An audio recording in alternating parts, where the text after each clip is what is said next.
నేపాల్లో ప్రభుత్వంపై ప్రజల తిరుగుబాటు చేసిన సందర్భంగా అక్కడ ఇరుక్కుపోయిన తెలుగు వారిని క్షేమంగా వెనక్కి తీసుకొచ్చేందుకు నారా లోకేష్ గారు నిన్న అనంతపురం సభ రద్దు చేసుకుని ఆర్టీజీఎస్ల పరిమితమైపోయి ఆ తెలుగు వారిని ఎలా తీసుకురావాలన్న దానిపై కసరత్తు చేస్తున్నారు. కొంతమందిని తీసుకొచ్చారు, కొంతమంది తీసుకొచ్చే ప్రయత్నం చేస్తున్నారు. ఈ సందర్భంగానే ముఖ్యమంత్రి చంద్రబాబు నాయుడు గారు మాట్లాడుతూ నేపాల్ ఇరుక్కుపోయిన తెలుగు వారిని వెనక్కి రప్పించేందుకు ఆర్టీజీఎస్ లో కూర్చుని పని చేయాలంటూ ఆదేశించారని, అందుకే నారా లోకేష్ సభకు రాలేకపోయారంటూ ప్రజలకు వివరించే ప్రయత్నం చేశారు. కల్లోలాలను ఎదుర్కొంటున్న నేపాల్లో చిక్కున్న తెలుగు ప్రజలకు ధైర్యం చెబుతూ క్షేమంగా రాష్ట్రానికి తీసుకొచ్చే రెస్క్యూ ఆపరేషన్ లో నిమగ్నమైన లోకేష్ నేపాల్లో చిక్కున్న తెలుగు వారిని గురువారం సాయంత్రానికి క్షేమంగా ఇంటికి చేర్చే బాధ్యత కూటమిదే.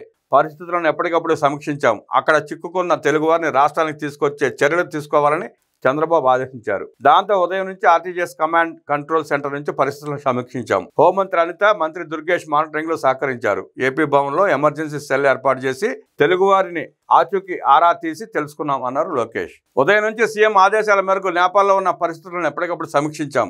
అక్కడ తెలుగువారు ఎలా ఉన్నారు, వాళ్ళ పరిస్థితి ఏంటి, వారిని రాష్ట్రానికి తీసుకొచ్చేందుకు చర్యలు తీసుకోవాలని చంద్రబాబు చెప్పారు. దాంతో ఉదయం నుంచి నేను ఆర్టీజీఎస్ కమాండ్ కంట్రోల్ సెంటర్ లో ఉండి పరిస్థితులను ఎప్పటికప్పుడు సమీక్షించాం. హోంమంత్రి అనిత, మంత్రి దుర్గేష్ అనంతపురం సభ నుంచి నేరుగా అమరావతికి వచ్చారు. మేము ముగ్గురం పరిస్థితిని మానిటరింగ్ చేశాం. ఏపీ భవన్లో ఎమర్జెన్సీ సెల్ ఏర్పాటు చేసి ఒక సింగిల్ నెంబర్ ద్వారా తెలుగు వారిని సంప్రదించాం. ఎవరైతే ఆ నెంబర్కి ఫోన్ చేశారో ఒక ట్రాకర్ మెయింటైన్ చేసి ప్రతి 2 గంటలకు ఒకసారి పరిస్థితిని సమీక్షించాం. వారికి అందుతున్న ఆహారం, నీరు, విద్యుత్ సదుపాయాలపై రియల్ టైంలో ఆరా తీసినట్లు తెలిపారు.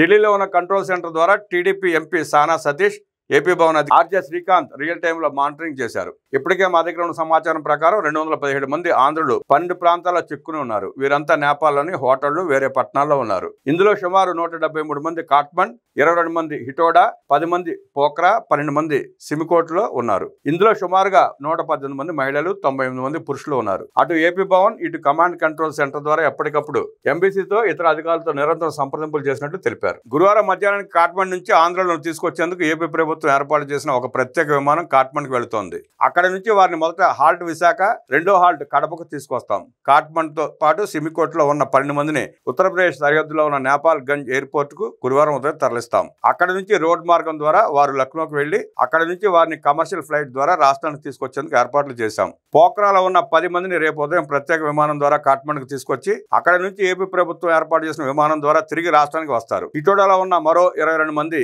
రోడ్ మార్గం ద్వారా బుధవారం రాత్రి బీహార్ సరిహద్దులోని రాక్సాల్కు చేరుకున్నారు.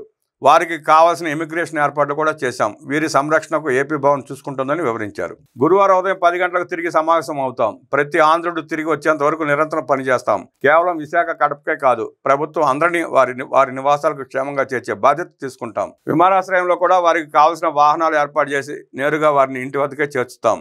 ఇందుకోసం మేము అందరం వాట్సాప్ గ్రూప్ కూడా ఏర్పాటు చేసుకున్నాం. పరిస్థితిని ఎప్పటికప్పుడు పర్యవేక్షించాం. ప్రతి 2 గంటలకు ఒకసారి ముఖ్యమంత్రికి పరిస్థితిని వివరించాం. గురువారం సాయంత్రం నాటికి అందరినీ క్షేమంగా ఇంటికి చేర్చే బాధ్యత ఆంధ్ర రాష్ట్ర ప్రభుత్వం తీసుకుంటుంది. నేపాల్లో చిక్కున్న వారు మొదట కొంత ఆందోళనలో ఉన్నారు. మేము మాట్లాడిన తర్వాత కుదురుకున్నారు. అక్కడ నెలకొన్న భయానక పరిస్థితులను వారంతా వివరించారు. ఏపీ నుంచి మేము 12 గ్రూపులతో నిరంతరం మాట్లాడుతూనే ఉన్నాం. ఏవైనా సమస్యలు ఉంటే మమ్మల్ని సంప్రదించాలని చెప్పాం. ఆందోళన లేకుండా మేము చూసుకున్నాం. కేంద్ర పౌర విమానయాన శాఖ మంత్రి కె రామ్మోహన్ నాయుడుతో కూడా దాదాపు 12 సార్లు మాట్లాడడం జరిగింది. కేబినెట్ భేటీకి ముందు కూడా సంప్రదించాను. ఆయన నేపాల్లో చిక్కున్న భారతీయులను తీసుకొచ్చే బాధ్యత తీసుకున్నారు. అక్కడ తెలుగు వారిలో ప్రధానంగా విశాఖ నుంచి 42 మంది, విజయనగరం నుంచి 34 మంది, కర్నూలు నుంచి 22 మంది ఉన్నారని వివరించారు.